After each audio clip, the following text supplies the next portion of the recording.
Il-Prim Ministru u l-mexxej tal-Partit Laburista Robert Abela ħabbar illi l-Awtorità tal-Ippjanar qed tagħmel reviżjoni tal-pjan lokali biex is-sit fil-Marsa fejn kien hemm il-Power Station l-antika tinbidel minn ġerħa għal waħda mill-isbaħ ġawriet fil-pajjiż.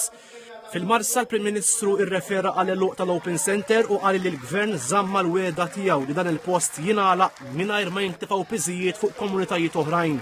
Huwa qal li flimkien mal-Kunsill Lokali qed isiru diskussjonijiet sabiex dan il-post jingħata lura lill-Marsin.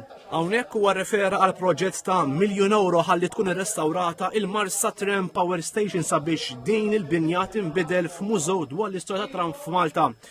Huwa semma l-iskema stabilità u għamilha ċara illi jekk tinħass il-ħtieġa din l-iskema ħad tkun estiża anki wara Ottubru illi ġej.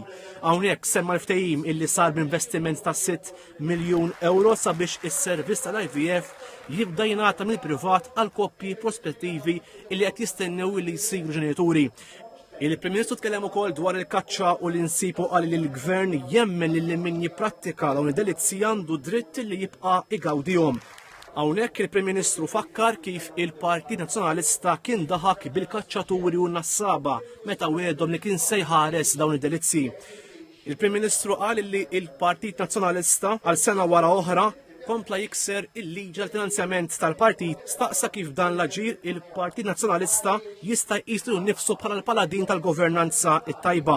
Il-Prim Ministru appella biex f'Ġunju illi ġej in-nies joħorġu jivvotaw sabiex jibagħtu messaġġ ċar u b'saħħtu illi jridu li l-Gvern ikompli jmexxi lil pajjiż u lokalitajiet il-qudiem għal ġid tal-poplu.